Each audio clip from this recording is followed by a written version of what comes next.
We're very close, according to all the diplomats we've been speaking to. The US Secretary of State John Kerry flew in this morning.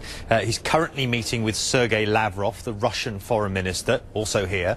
Foreign ministers from all the other countries as well have essentially either arrived or are about to arrive.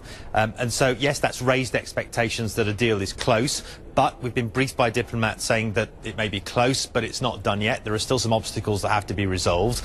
And that's one of the reasons why the foreign ministers have come, not just to sign an agreement that's already been finalised, but to help get to that point. The additional sort of diplomatic weight that they bring is going to, they hope, push all the parties together and to work out the final details of an agreement that has essentially eluded diplomats for the best part of a decade. Again, it's not 100% yet. There are still some details that have to be worked out. There are still some obstacles, but the expectations are pretty high. Meanwhile, Matthew, expectations are high, and you talk about these slight differences. There's going to be so much emphasis on words, on language, on getting this right.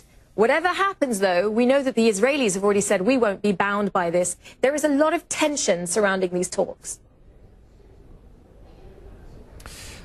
Yes, there is. I mean, the Israelis are amongst those who have raised their voices against this negotiation taking place and a deal on the terms that have been broadly set out being agreed. They're not the only ones, by the way. There are people in the US Congress that are opposed to a deal with Iran at this stage. And, of course, there are hardliners inside Tehran as well, inside Iran, that are opposed to doing a deal with the West. There's a lot of mistrust all the way around. But all of the parties here in Geneva have appear to be committed to this idea that a negotiated solution is the best solution that there is for this problem. There are a couple of obstacles that remain. One of them is the right to enrich. Iran has been insisting that this right to enrich, which it says it has, is formally kind of set out in the terms of this interim agreement. That's something that the Western powers have resisted, but they're working out a sort of formulation of words that would get around that.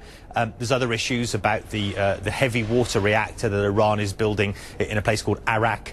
The French, for instance, want all work on that reactor to stop. The Iranians want to continue with some work, so they're working out the details on that as well. They're very close. A lot of people aren't going to be happy with the outcome, but for the most part, the diplomats that are here, at least, and the countries they represent, the 5 permanent members of the Security Council plus Germany and Iran, essentially believe this is the best way forward.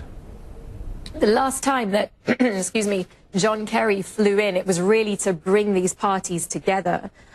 He's back again. What can we expect from him in terms of his role? Yeah, well, I mean, when he flew in last time, I think it was 2 weeks ago, there was an expectation then that he'd come in to oversee the finalising of a deal that had taken so long to reach, but it didn't happen. The detail in the small print of this deal managed to derail it at the last moment. And essentially, we're in the same place this time as well. I mean, of course, it's going to add diplomatic weight when you've got the US Secretary of State, the Russian Foreign Minister, the British Foreign Secretary, the French Foreign Minister, the Chinese Foreign Minister as well, and the Germans and the Iranians all sitting in the same room, essentially. They haven't done that yet, by the way. They're meeting with each other independently. But all sitting in the same room, that's going to add a lot of diplomatic weight to try and sort of get over the last hurdle. But of course, they've been here before. There's every possibility that a deal won't be reached. Just because John Kerry's here, it doesn't mean there's definitely going to be a deal.